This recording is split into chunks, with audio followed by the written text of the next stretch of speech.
m'aider, on va lire Ézéchiel 28. Alléluia. Gloire à l'agneau.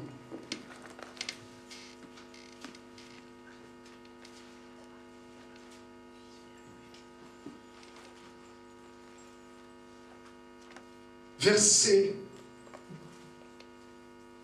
11. Ézéchiel 28, verset 11. La parole de l'Éternel me fut adressée en ces mots. Fils de l'homme, prononce une complainte sur le roi de Tyr. Tu lui diras, ainsi parle le Seigneur l'Éternel. Tu mettais le sceau à la perfection. Tu étais plein de sagesse, parfait en beauté. Tu diras au prince de Tyr, c'est un homme.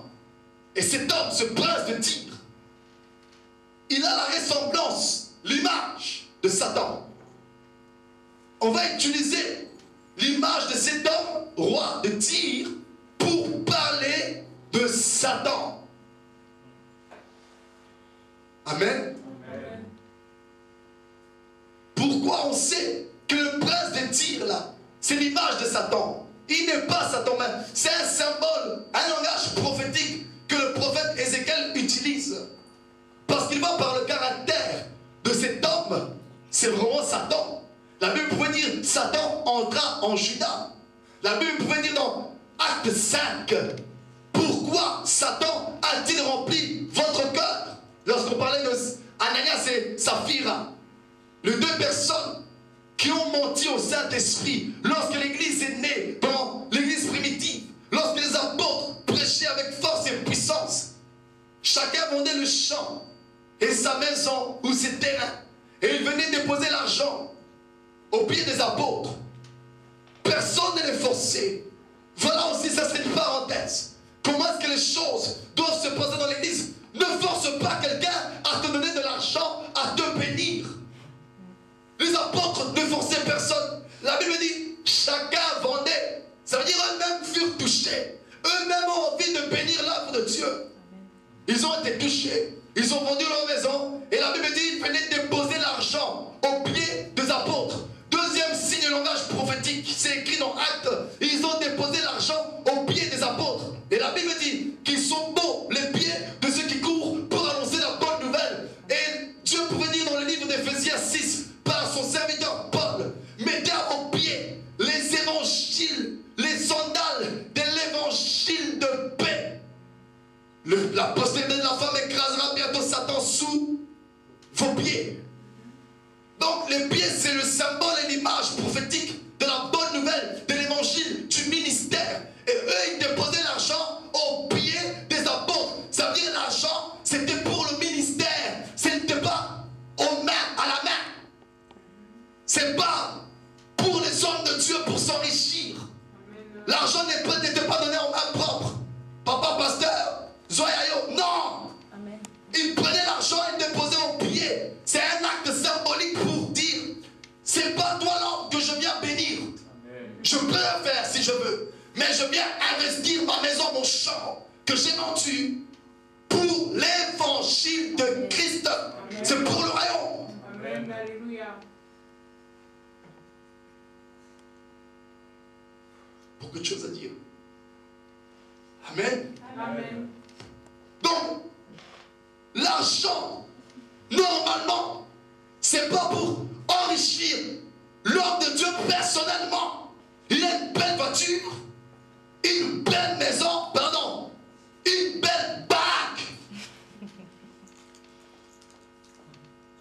Dans l'église, les chrétiens vivent. Ils sont assis sur des chaises pourries. Ici, on n'est pas chez nous. On a ceci, mais je déteste ce style. Moi, j'aimerais, lorsque Dieu nous bénira, qu'on aurait une salle à nous acheter. Que les chaises, les dirigeants et les chaises de l'église soient pareils. Que tout le monde soit confortable. Si un jour, je ne réalise pas que Dieu du haut des cieux me juge, je n'aime pas ces mentalités où il n'y a que l'homme de Dieu qui peut boire. Lui seul a à boire et pas les autres.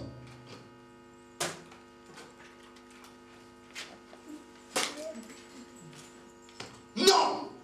Traitons tout le monde de la même manière.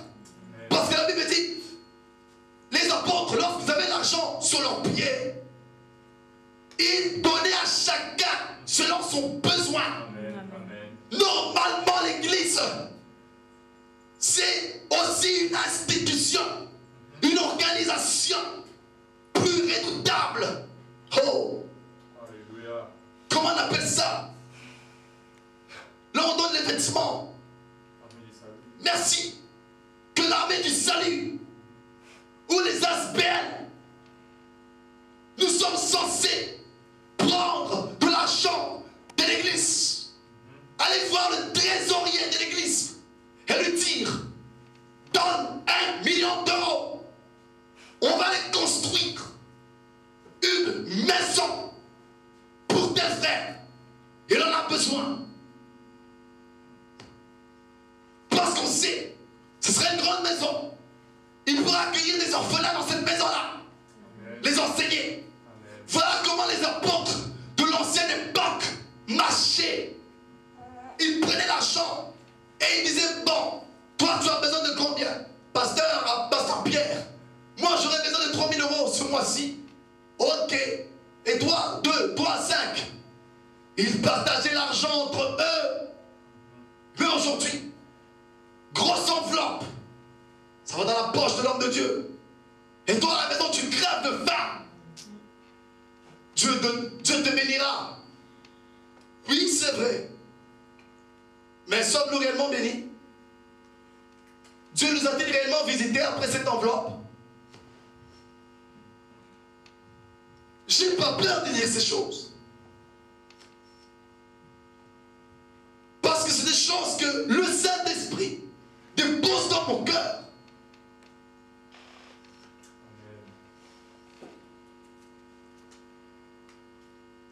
Tu es béni, bénis l'église. Tu es riche, enrichis l'église. Mais la Bible dit quoi? Christ s'est appauvri pour enrichir. Paul lui-même, tous les hommes de Dieu aiment tellement ressembler à Paul. Mais vous savez ce que Paul a dit? Tous ces passages que je donne, c'est dans la Bible, on pourrait les lire. Paul a dit, néanmoins, nous sommes pauvres, mais nous enrichissons plusieurs. Il n'a pas dit, nous sommes riches, nous appauvrissons plusieurs. Non, c'est le contraire. Amen. Si le peuple est béni, si le peuple est stable, c'est ton boulot, apôtre. Tu as bien fait. Parce que la Bible dit, la Bible selon Christ, pas la Bible selon les Mormons, pas la Bible selon Kinshasa ou selon le Congo, non. Pas la Bible selon le pasteur, l'onction, le super guerrier spirituel, non. La Bible selon Dieu.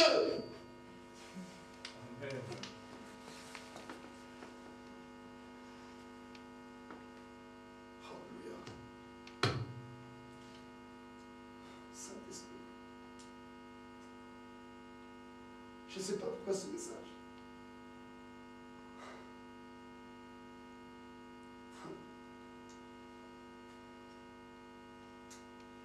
Je ne me sens pas bien. Ça fait 5 jours. Mais Dieu va soutenir. Amen. Amen.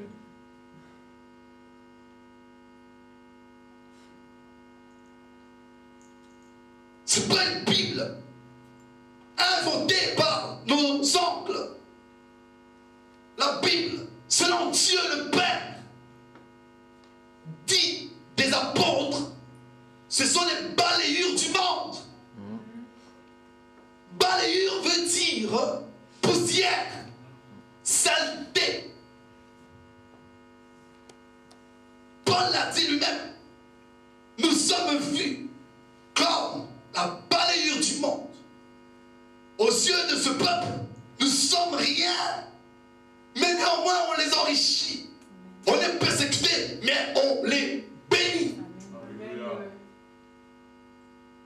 Paul va même dire, wow, j'étais un faiseur de tentes.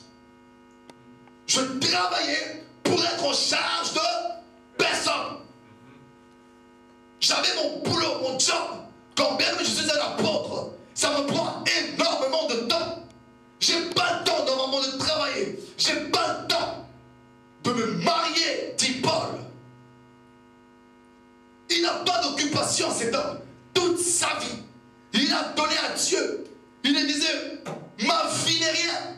Je vois ma vie comme de la boue à cause de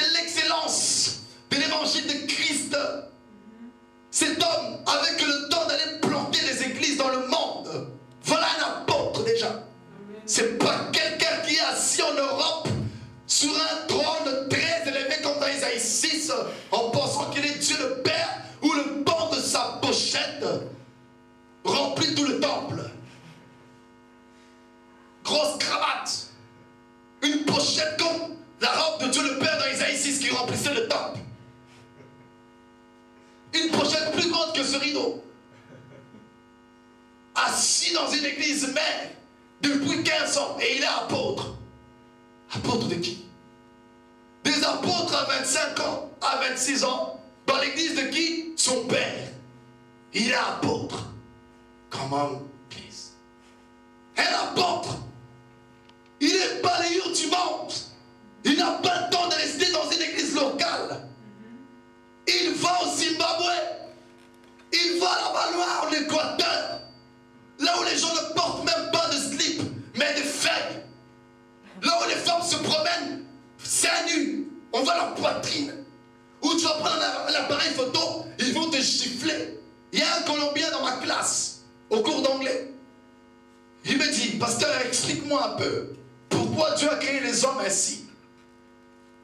En Colombie, là d'où je viens, dans un petit village, il y avait des hommes nus et des femmes nues. Ils vivent comme, même pire qu'Adam et Ève.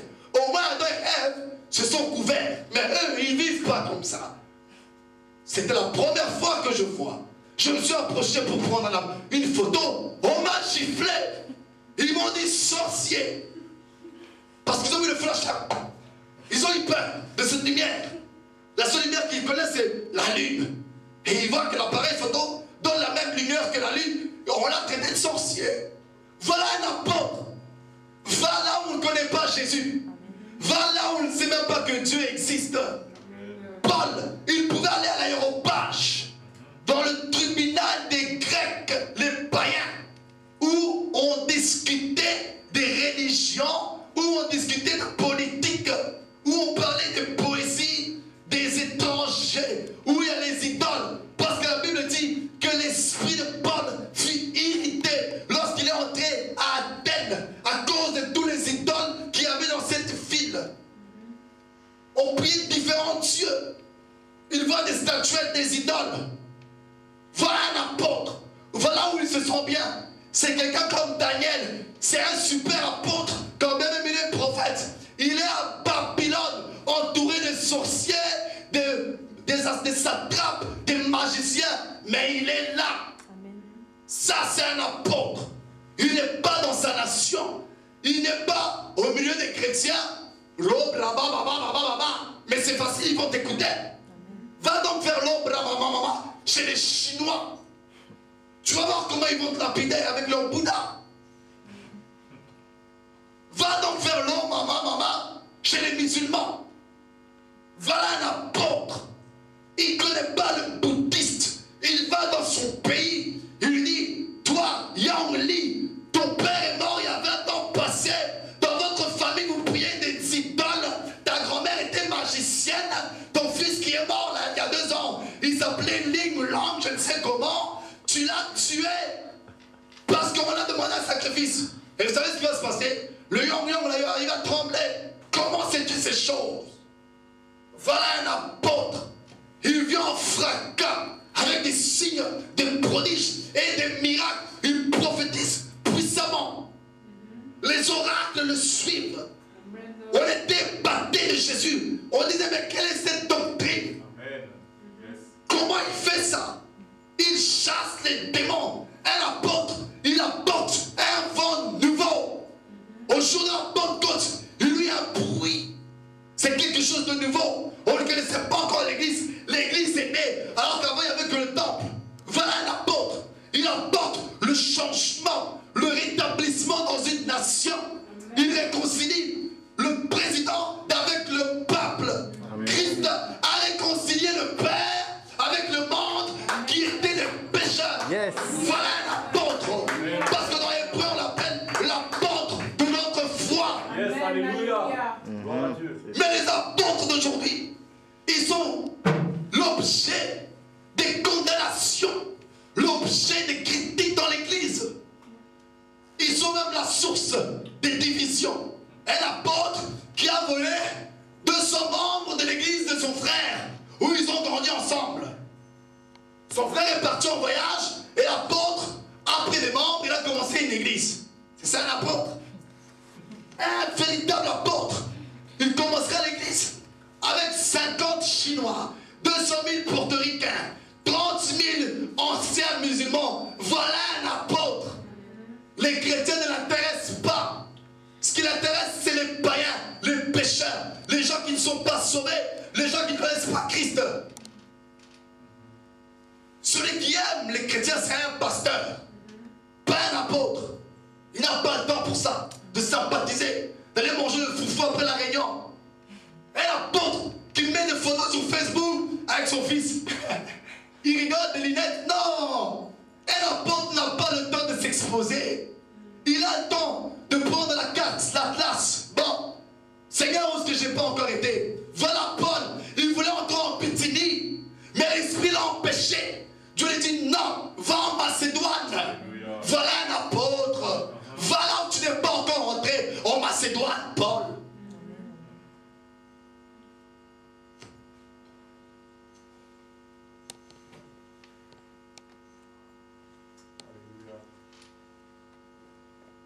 Ézéchiel 28.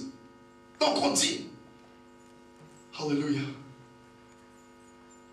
Ce prince des Tyr, c'est l'image de Satan. La même chose avec Pharaon. Il est l'image de Satan. Il ne veut pas relâcher Israël. Il ne veut pas qu'Israël sorte de la captivité en Égypte. Il est vraiment l'image de Satan. Il ne relâche pas ses prisonniers. Il maltraite les gens. Il rend les gens esclaves. Et il leur donne des charges, des tâches difficiles. Ils sont enchaînés. Ils doivent rester que là, dans ce territoire-là. Ils ne peuvent pas en sortir. Pourquoi Pharaon il est l'image de Satan? Parce qu'en Égypte, on a pour couronne le signe, le symbole d'un cobra à la tête. C'est le serpent. C'est Satan. Alors voilà, Dieu dit au prophète, ce roi-là, ce petit prince de Tyr, il marche exactement comme Satan. Va lui parler. Et dans le verset 13, le prophète va lui dire, tu étais en Éden, le jardin de Dieu. C'est là qu'on comprend que le prince de Tyr qu'on parle, en vérité, c'est pas l'homme physique et charnel.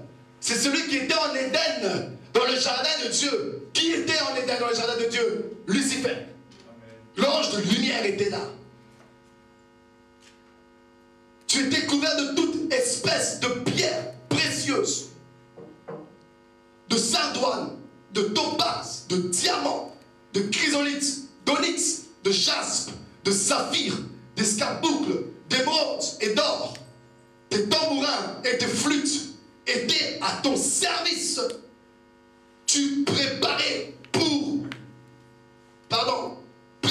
le jour où tu fus créé. C'est formidable. Tes tambourins et tes flûtes étaient à ton service. Préparés pour le jour où tu fus créé. Ça veut dire Dieu, ayant été prédestiné avant la fondation du monde pour pratiquer des bonnes œuvres en Jésus-Christ. Dit Éphésiens. Ça veut dire, avant même que tu sois créé, Dieu avait préparé des bonnes choses pour toi. Dieu, avant de créer Adam et Ève, il a d'abord créé le jardin de délices pour, dit la Bible, y mettre l'homme. Donc, quand tu es innocent, quand tu es saint, quand tu reçois Jésus, une bénédiction est prête pour toi. Une richesse est prête pour toi. Hébreux 10, Christ pouvait dire avant d'entrer dans le monde, tu as voulu ni sacrifice, ni offrande, ni holocauste, ce qu'on offre selon la loi, mais tu m'as formé un corps. Alors j'ai dit, voici je viens pour faire, ô Dieu, ta volonté. Tu m'as préparé un corps. Voilà ce que Dieu fait. Il te prépare à l'avance ta destinée. Il prépare à l'avance ce que tu vas devenir. Il prépare à l'avance l'homme que tu vas épouser, la femme que tu auras, les enfants que tu auras. Tout est déjà prêt. Ta richesse est prête. Mais qu'est-ce qui fait en sorte que tu n'arrives pas à vivre pleinement ce que Dieu avait préparé pour toi? C'est ce qu'on va découvrir. Voilà, Lucifer. Tout était préparé. tambourin, c'est l'instrument musical. Parce qu'il était un chérubin protecteur aux ailes déployées. C'était un chantre. La flûte était préparée pour le jour où il fut créé. Ça veut dire, il y avait déjà la flûte qui attendait Lucifer dans une grande vitrine. Les anges étaient là. Waouh! C'est pour Lucifer. Lucie, viens, prends-le. Et il vient honorer. Waouh! Merci. Il prend la flûte et il joue. Dieu l'a honoré. Les autres, ils n'ont rien reçu, mais lui, oui. Cette flûte-là est pour toi. Avant que les anges furent créés, le Père regarde l'Esprit Saint. L'Esprit Saint regarde le Fils. Waouh! Cette flûte, c'est pour toi, Jésus? Non. Pour toi, Esprit, non. Dieu le Père, c'est pour qui cette flûte? C'est pour Lucifer. Il est honoré. Dieu est en train de le louer. Voilà ce qui arrive dans nos vies. Il y a un travail, une élévation qui est pour nous. Et les gens, ils font tout pour accéder à cette poste, mais ils n'y arrivent pas. Parce que Dieu dit, j'ai déjà préparé un avenir, une place, un poste pour Wifi. Personne ne peut l'arracher. C'est pour elle. Amen. Amen. La même chose pour Lucifer. Et ensuite, verset 14. Tu étais un chérubin protecteur, aux ailes déployées. Je t'avais placé et tu étais sur la sainte montagne de Dieu. Voilà. Je t'avais placé. Voilà ce que Dieu fera encore dans ta vie. Lui-même, il va te placer sur une sainte montagne. Placer, c'est l'image de ne t'inquiète pas. J'ai ta vie en main. Amen. Celui qui ne pêche pas, Dieu aura sa vie en main. Car dans Isaïe 49, Dieu dit, ne t'inquiète pas, Israël. Voici, je t'ai gravé dans ma main.